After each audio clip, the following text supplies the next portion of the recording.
Today we'll be making this beautiful crop style cardigan with contrasting long balloon sleeves. They may look difficult, but it's just a 2-row repeat that's fun to do. I used approximately 3 balls of this size 4 weight cotton blend yarn, and I'm starting out with a size J or 6mm crochet hook. We are beginning with the back piece, which is a rectangle. I'm beginning with a slip knot, and I chained 44. The back piece is worked vertically, so your chain length determines the length of your cardigan. I made my chain about 17 inches long, but then as the rows continue, I did notice that it does shrink a couple inches, so keep that in mind. When you've reached the end of your chain, turn your chain over, and in the second chain from the hook, place a half double crochet and half double crochet in each chain across the row.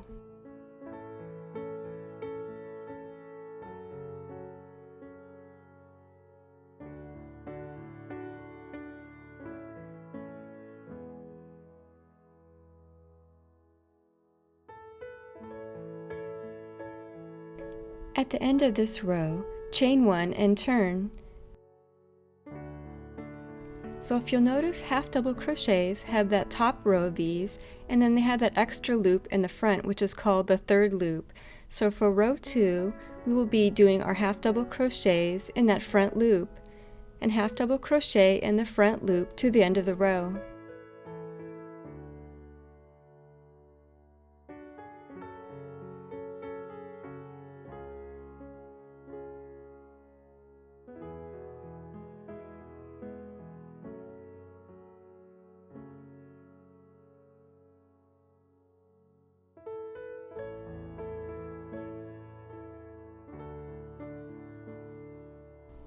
Here I am at the end of row 2, and be sure you don't miss that last stitch. Sometimes it's hard to see that one.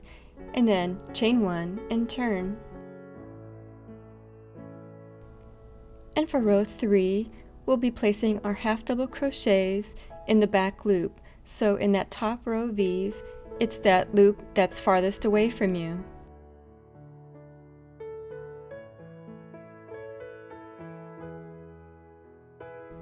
So row 2 and row 3 is our 2-row repeat, which is called the camel stitch.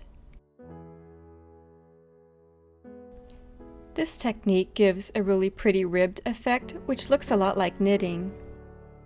So just repeat rows 2 and 3 until your back panel is as wide as you like. I made mine 24 inches wide because I wanted an extra slouchy sweater. So when you double that measurement, that will give me 15 extra inches of ease around the bust. And so you see my back panel did shrink about 2 inches in length, but I'm not too mad about it. And so begin your first front panel the same way. So begin with the same number of chains as you did the back panel. So you see I placed that pink stitch marker in the center of the back panel. And at this point I've ended my panel 3 inches from the center, ending with a row 3. And I've placed another stitch marker 4.5 inches down from the top. So the next row is another row of your camel stitch, which would now be a row 2, and I'll show you what happens when you get close to the next stitch marker. We will be working a decrease over those last 3 stitches leading up to the stitch marker. So the last 3 stitches will just be a half double crochet, and then a single crochet, and then a slip stitch in that third front loop.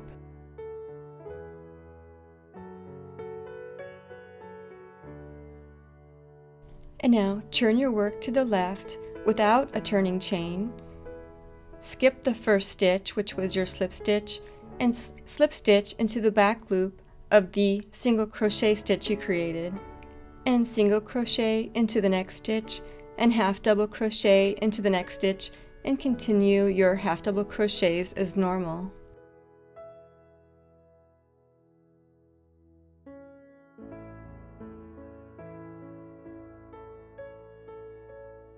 And the next row will continue with the camel stitch, but stop when you reach the last 3 half double crochets from the previous row. So you can see the slip stitch and the single crochet are at the top. We'll be leaving those unworked, and so we'll continue with our decrease as we did before. So it's a half double crochet in that first stitch, a single crochet in the next stitch, and a slip stitch in the next stitch. And so again, we'll be turning to the left without a turning chain, skip that first slip stitch and slip stitch into the next stitch, and single crochet into the next stitch, and half double crochet into each stitch along the rest of this row. And repeat this process until your front V neckline is as wide as you like.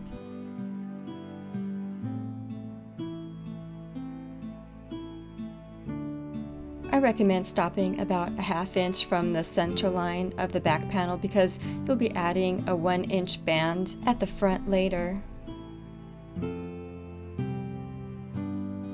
And now begin your other panel the same as your first panel and repeat the same number of rows. And so this row also ends with a row 3, and then you may finish your yarn off at this point. And I've placed another stitch marker matching the same point where the decreases began on the other front. And so I've turned my piece over to the wrong side, and I'll join my yarn to that stitch where the stitch marker is, chain 1, and single crochet in the next stitch, and then half double crochet in the next stitch, and continue with your half double crochets to the end of this row. And the next row will continue in the camel stitch, and then I'll show you how to decrease at the end of the next row. And so again, the decrease will occur over the last 3 half double crochets, leaving the last 2 stitches unworked. So half double crochet in the next stitch, single crochet in the next stitch, and slip stitch into the next stitch. And now this time, turn to the right without a turning chain. And we're going to skip the slip stitch, and then you'll see on the back of the single crochet there's that back bar under the top loop. We're going to slip stitch into that back bar. And now single crochet into that front third loop of the next stitch, and then continue with your half double crochets in the front loop to the end of this row.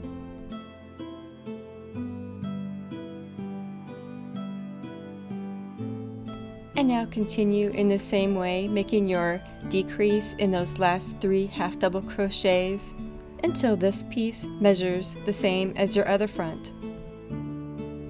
And your last row may end like this, so the last 3 stitches is just a half double crochet, and then a single crochet in the next stitch, and then a slip stitch into the last stitch, and then you may finish off your piece. And when your 2 front panels are done, lay them on top of your back panel wrong sides together, and then stitch up your shoulder seams. I always use the mattress stitch when I'm stitching up my seams, and you'll notice the rows may not always line up perfectly, but it doesn't really show. And now open up your sweater and place a stitch marker at the shoulder seam, and place one marker 13 stitches away, and then another one 10 stitches away, and then again on the other side. Turn your work over, and then in the first stitch marker, join your yarn,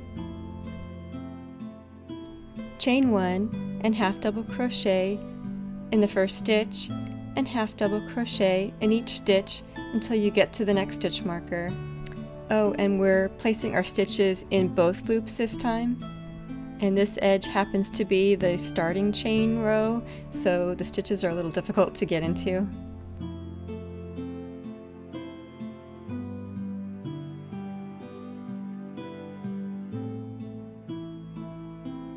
And when you reach the next stitch marker, place 2 half double crochets in that stitch and 2 half double crochets in each stitch until you reach the next stitch marker.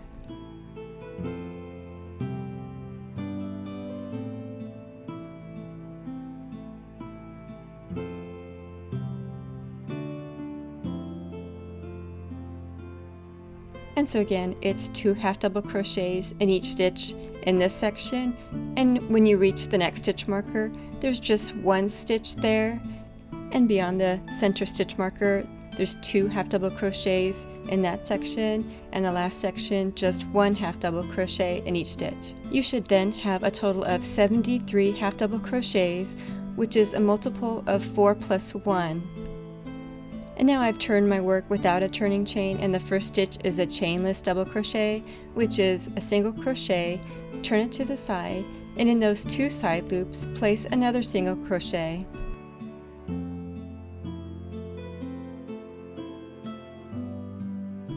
And now skip 2 stitches and double crochet in the next stitch. Chain 1, and then we will be making a cross double crochet. And so the next stitch will go into the stitch that's next to the first double crochet. Yarn over, go around the back of the post of the stitch you just created, go around to the front of that stitch I pointed to, insert your hook, yarn over, pull through the loop, yarn over, pull through the first 2 loops on your hook, yarn over again, and pull through the last 2 loops. And so we've made our first cross double crochet with that space in the middle. And now double crochet into the next stitch. Skip 2 stitches and we'll make our next cross double crochet. So double crochet in that stitch, chain 1, go around the back post of that double crochet, and we're going to go into that stitch next to that other double crochet. Go to the front, enter your hook, yarn over, pull through a loop, yarn over, pull through 2 loops, yarn over again, and pull through the last 2 loops. And double crochet in the next stitch, and repeat your cross double crochets and double crochets to the end of the row, ending with a double crochet in the last stitch. This stitch pattern we're creating is called the Crossbill Stitch. I learned this stitch from the channel called Rich Textures Crochet. You should check her out. She has a lot of amazing stitches over there.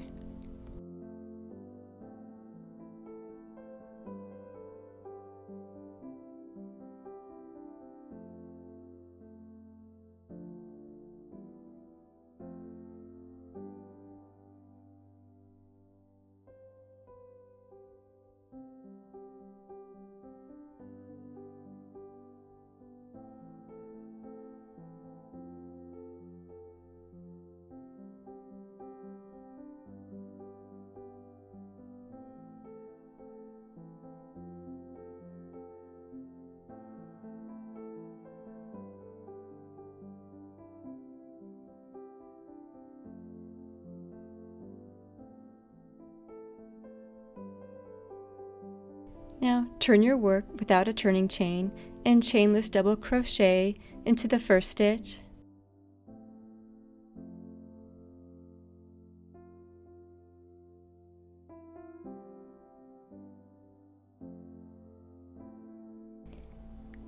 Chain 1 and double crochet into the chain 1 space of the next cross double crochet.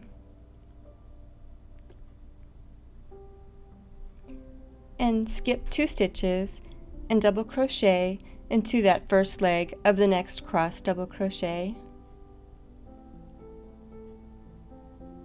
Chain 1 and skip a stitch going backwards and double crochet into that stitch I'm pointing to,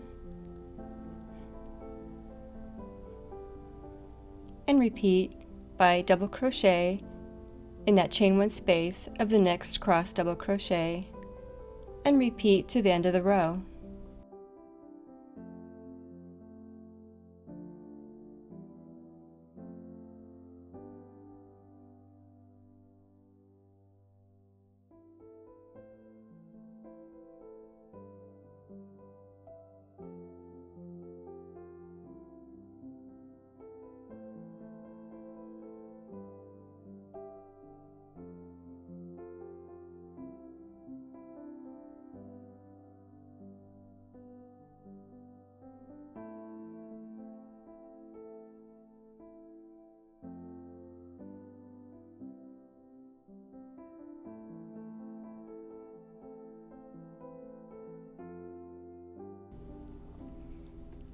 And here I am close to the end of this row, and here's the last double crochet in the center of that last cross double crochet, and then chain 1 and double crochet into the last stitch.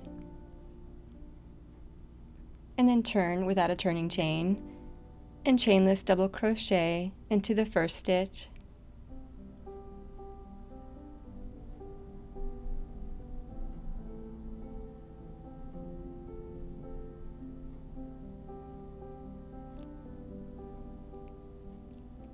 And double crochet into the first leg of the next cross double crochet.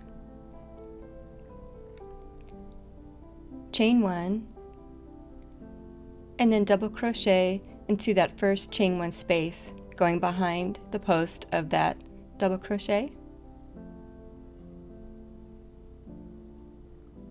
And then double crochet in the chain 1 space of the next cross double crochet, and repeat the stitch pattern to the end of this row.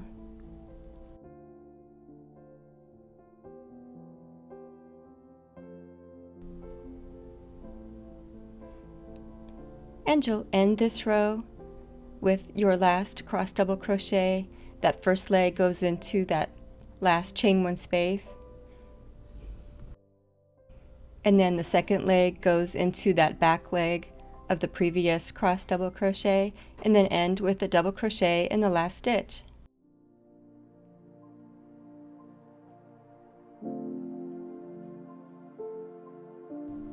And repeat these last 2 rows for as long as you'd like your sleeve, keeping in mind the cuff is about 1 inch wide. And now I've reached the end of my sleeve, and an easy way to count your rows so you'll know how many to do for your next sleeve is to count the double crochets along the side. And also make note the last row should be ending with a wrong side row.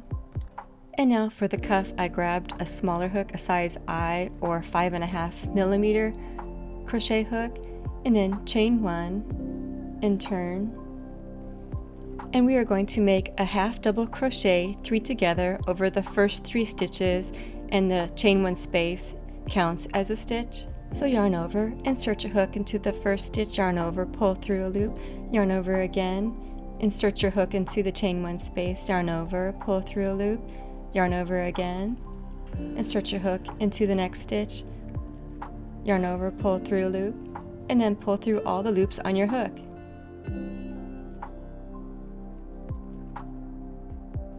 And repeat the half double crochet 3 together across the row.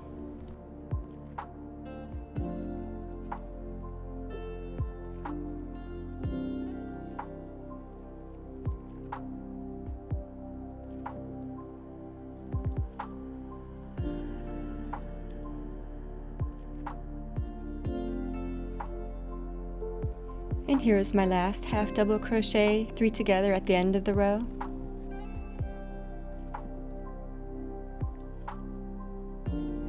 And for the next row, chain 1, turn, and half double crochet in the top of the first stitch. Although it looks like I went into the chain 1 by accident, it's really that V to the left of the first stitch. Oh well, it won't really make a difference. And half double crochet around the post of the next stitch.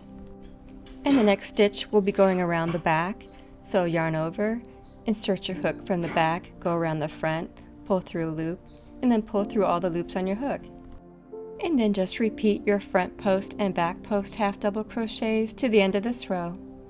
So what's happening is your half double crochet 3 together is acting as 1 stitch.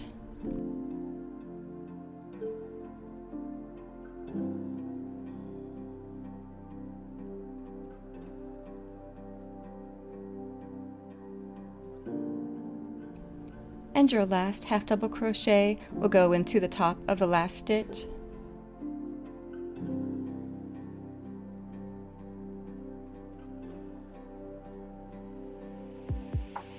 Chain 1 and turn.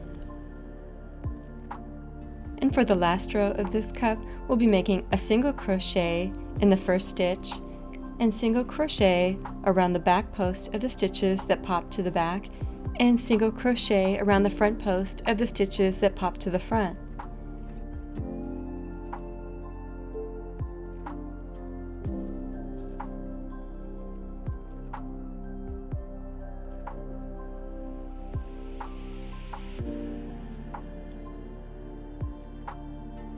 And when you reach the end of the row, finish off with a really long tail so you can stitch up the side seam.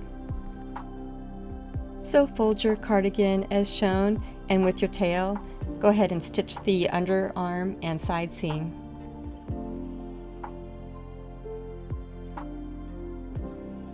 And now we're going to work on the bottom ribbing of the cardigan, and I've already joined my yarn to that first corner and then half double crochet at the end of each row. And here I am using the smaller hook to make a tighter ribbing, or you can use your larger hook if you don't want it so tight. And the next row of the ribbing will proceed as we did with the cuff, so half double crochet into the first stitch, and then front post half double crochet, back post half double crochet, and repeat for as long as you'd like your bottom ribbing. And when you've reached the end of your ribbing, chain 1 and turn to work along the side of your cardigan, and single crochet evenly along the edge of the ribbing and along the first front edge around the neck and down the other front edge.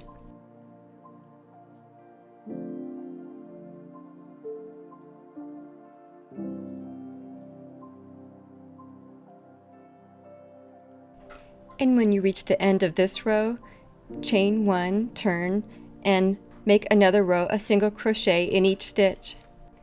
And here I've completed my 2 rows of single crochet.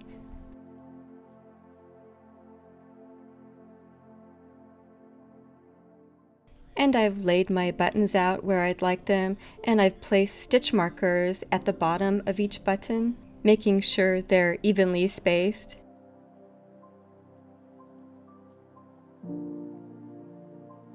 And then single crochet in each stitch up to the stitch marker, and then chain 2, skip 2 stitches, single crochet up to the next stitch marker, and so on. These chain 2 spaces will be forming our buttonholes. And then single crochet to the end of the row, and then add 2 more rows of single crochet along the front edge.